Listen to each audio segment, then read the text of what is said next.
नमस्कार, आप देख रहे हैं क्राइम न्यूज धरनी हिंदी। आज हम लेकर आई हैं देश दुनिया की 20 बड़ी खबरें।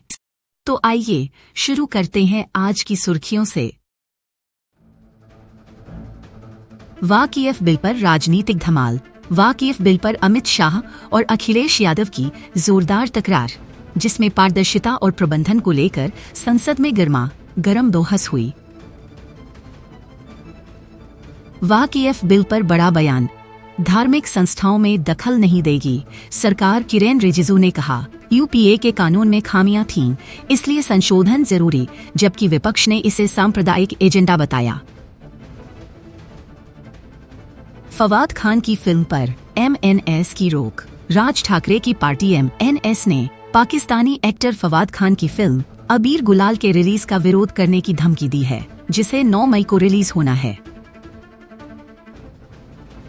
नौसेना का बड़ा ऑपरेशन। आईएनएस तरकश ने पश्चिमी हिंद महासागर में संदिग्ध जहाज से 2386 किलो हशीश और 121 किलो हेरोइन बरामद की, जिससे बड़ा तस्करी नेटवर्क उजागर हुआ। सुरक्षा मानदंडों की अनदेखी का खामियाजा। गुजरात बनासकांठा जिले के डीसा में अवैध पटाखा फैक्ट्री में भीषण विस्फोट से मजदूरों के ऊपर छत गिरी, जिसमें अधिकांश शव मध्य प्रदेश के मजदूरों के हैं। अंडमान में पत्रकार हत्या का डरावना सच। रिपब्लिक अंडमान के पत्रकार शहदेव डे के जले हुए शव मिलने से सनसनी फैल गई। जांच में व्यक्तिगत दुश्मनी का संदेह। धार्मिक चिन्ह हटाने की सलाह पर बवाल। डीएमके नेता ए राजा ने पार्टी कार्यकर्ताओं से धार्मिक चिन्ह पोट्टू तिलक हटाने को कहा, जिस पर विपक्ष ने हिंदू विरोधी बयान बताकर हमला बोला। कैपिटल एक्सपेंडिचर पर जंग। चिदंबरम ने सीतारमण को घेरा। पी चिदंबरम ने वित्त मंत्री निर्मला सीतारमण के जवाब को घुमावदार और जटिल बताते हुए दावा किया कि 2024-25 में पूंजीगत व्यय में कटौती हुई है। रेलवे का बड़ा फैसला। रेल मंत्री वैष्णव ने लोकसभा में घोषणा की कि अब ट्रेनों में उस क्षेत्र के स्थानीय व्यंजन परोसे जाएंगे जिस रूट से वह गुजरती है। ओडिशा में शिक्षा क्रांति। शिशु बाटिका के तहत बच्चों को मिलेगा बेहतर भविष्य।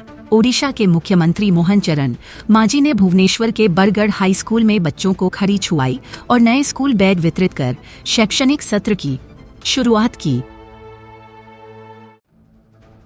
नवरंगपुर में सूखे से किसानों की मुसीबत। ओडिशा के नवरंगपुर जिले में लगातार 6 महीने से बारिश न होने से नदियां और नाले सूख गए हैं, जिससे रबी सीजन की मक्का की फसल के नष्ट होने का खतरा मंडरा रहा है। ग्रामीण निर्माण विभाग की लापरवाही। नवरंगपुर के बगदरी से शिरिशी गांव तक बनी प्रधानमंत्री सड़क योजना की सड़कों की हालत खराब। निर्माण के बाद से अब तक रखरखाव नहीं होने से सड़कें जर्जर हो गई हैं। ओडिशा का पारादीप पोर्ट ने बनाया नया रिकॉर्ड। पारादीप पोर्ट ने 2024-25 में 150.41 million metric ton cargo handling का नया कीर्तिमान स्थापित किया, जिससे यह भारत का सबसे व्यस्त बंदरगाह बन गया है। कटक में बीजू पटनायक की प्रतिमा का रहस्यमय तरीके से हरा से सुनहरा रंग बदलने पर बवाल मच गया। कटक नगर निगम ने अनभिज्ञता जताई तो विधानसभा में मुद्दा गर्मा गया। भारत चीन संबंधों में नया मोड़। भारत और चीन ने सीमा विवाद के कई मुद्दे सुलझाए और अब संबंधों को स्थिर और सौहार्दपूर्ण बनाने के लिए रोड मैप पर काम कर रहे हैं। वहीं कैलाश मानसरोवर यात्रा फिर से शुरू करने की चर्चा जोरों पर।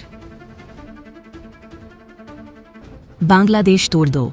बांग्लादेशी नेता मोहम्मद यूनुस के चीन को आमंत्रित करने वाले बयान पर त्रिपुरा के पूर्व शाही सदस्य प्रद्योत माणिक्य ने तीखी प्रतिक्रिया दी, तोड़फोड़ की चेतावनी दी और भारत को रणनीतिक कदम उठाने की सलाह दी। ट्रंप का लिबरेशन डे ऐलान। राष्ट्रपति ट्रंप ने 2 अप्रैल को लिबरेशन डे घोषित करते हुए नए प्रतिशोधी टैरिफ लागू किए, जिससे अमेरिका की अर्थव्यवस्था पर असर पड़ सकता है और वैश्विक व्यापारिक संबंधों में भूचाल आ सकता है। आईपीएल 2025 IPL 2025 में 3 अप्रैल को कोलकाता और हैदराबाद के बीच रोमांचक मुकाबला। अब तक के हेड टू हेड रिकॉर्ड में केकेआर का पलड़ा भारी, लेकिन क्या SRH इस बार इतिहास बदल पाएगा? भारत में 2027 तक $100 बिलियन की स्टार्टअप क्रांति। भारतीय टेक स्टार्टअप्स की नई लहर। फ्लिपकार्ट, फोनपे और ओयो जैसी दिग्गज कंपनियां 2027 तक IPO लाने को तैयार। क्या ये निवेशकों के लिए बड़ा मौका साबित होगा? भूकंप की बढ़ती तबाही। म्यांमार में 7.7 तीव्रता के भूकंप से 2700 से ज्यादा मौतें। क्या हाल की भूकंपीय गतिविधियों का मतलब है कि दुनिया को जल्द ही और बड़ा झटका झेलना पड़ेगा?